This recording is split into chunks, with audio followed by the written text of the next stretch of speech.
What's your body telling you? You know, I've probably asked that question 10,000 times in my counseling practice, in my Living in Passion and Purpose workshops, in my keynote speeches, traveling worldwide, exploring what is your body telling you? It's such a key question. You know, like Einstein said, sometimes you just can't solve a problem with the same thinking that created it. Living in passion and purpose. That's what thousands of people, including recording artist Bonnie Raitt, Kenny Loggins, best-selling authors Gary Zukav, Gay and Kathleen Hendricks, Margot Anand, and Alan Cohen have in common. They each made a commitment to bringing more passion and purpose into their personal and professional lives by attending a seminar by speaker, author, and educator Steve Sisgold. For over 2 decades, Steve's message has been delivered through speeches and seminars. Steve's books, tapes, and media appearances have inspired thousands to turn their dreams into reality. Steve has dedicated his life researching and perfecting optimum strategies to assist others to access their innate body wisdom, helping them to make crystal clear life decisions and change self-limiting beliefs, producing immediate personal change and extraordinary lasting success. Henry Ford said something 75 years ago. He said, "What we need on this planet is a lot more people who specialize in the impossible." And we still need it here. And Steve is a great example of a person who navigates the impossible on a daily basis. So would you welcome Steve Sisgold? You know, in all the talks and seminars I've done over the past 2 decades, people always ask the question, do I have a purpose? How do I find my life's purpose? Am I passionate in my work? I'm not sure. And that's where we need the body, because inside are those answers. I call it the Garden of Wisdom. Inside my body, if I listen, what is my purpose today? I can feel and get an energetic answer. But if I don't do that, I'll answer the phone and just run on knee-jerk reactions, run on automatic. And also I'll notice that my whole day will be different. But if I take a moment, I tune into my body and I say, what is my purpose today? And I actually say it and it feels good, then I'm embodying my purpose and I'm beaming out my purpose message, and that passion will attract people towards me. I don't know if you know, but in India, when they get married, they carry the couple around on chairs for like days. So I'm sitting there in the middle of this busy street, and all of a sudden a wedding procession comes right through the middle of town, and I'm like, wow, look at that. They're carrying this couple, and they're all partying, they're playing music, they're having a great time. And all of a sudden, my epiphany happened. A herd of cows showed up, and they just walked right through the wedding procession. And I got it. I said, okay, that's what it is. I'm going to be as comfortable as the cows. I called it cow consciousness. I'm going to just walk through India with the consciousness of a cow. I belong here. I'm going to walk wherever I walk and wind up wherever I want. I mean, no kidding. So I wake up the next day and I go, okay, day one in India. I'm going to try this.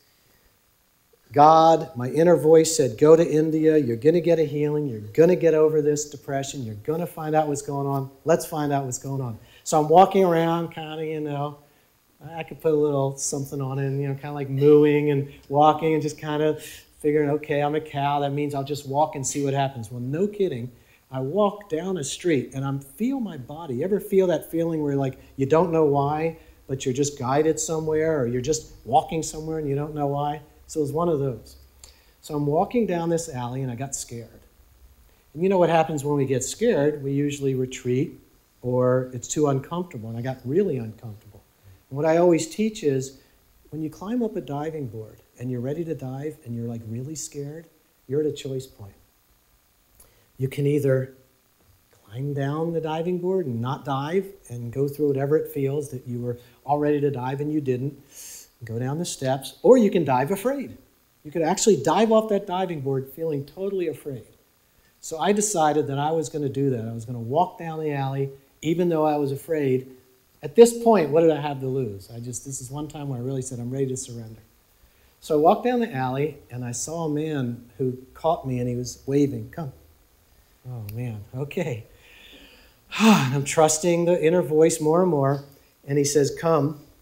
And when I get to him, he says 2 words. He says, Dalai Lama. And I said back to him 2 words. I said, Dalai Lama?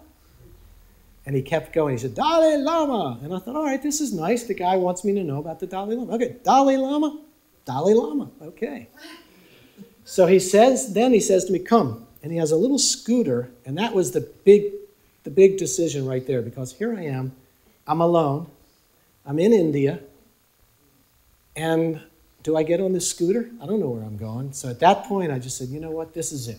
I'm either going to follow this voice, or I'm going to climb down the steps. I got on the scooter, and we're out in the countryside, and we're riding, and I'm just praying, and, you know, I surrender. I mean, whatever happens today, I'll trust, I'll have faith. And he pulls into this field, and I see a circle of people, and as I got closer, they were wearing robes, and it was 15 Tibetans, and in the middle was the Dalai Lama. And he brings me over to the Dalai Lama, and the Dalai Lama breaks out in hysterical laughter. He's like, ah! And I thought, okay, he must know what I've been through. But the point was, I think about all the people that want to meet the Dalai Lama, want to meet a religious leader, want an inspiration. And what happened? Here I was in a choice where I could have done any one of my old habits and just pushed down the voice and said, heck with it, I'm just going to forget this. Or I could have followed it. And by following that inner voice, I got to meet the Dalai Lama day 1 in India. And it was a miraculous month in India. And I came back really rejuvenated, really healed. The Dalai Lama's message was exactly what I needed. He was speaking in Hindi and somebody was interpreting it. And I was like, wow, this is exactly what I needed about loving yourself and having compassion for other people and not blaming anybody else. And all of that just permeated, and I had an amazing month, and I came back and moved to Maui and changed my life and so forth. But the message I want to get across is, think about those times where you had that inner voice tell you, and you either ignored it, or you had that inner voice say, let go of that relationship, or don't go there, or that instinct that said, if you call that person, something good could happen. And what might have kept you from following that instinct? I have personally experienced Steve Sisgold's amazing work. He has a method of making your body your ally that absolutely works. Feel free to put your hands up. Really feel it. Hands up there. Feel the freedom.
Sunshine.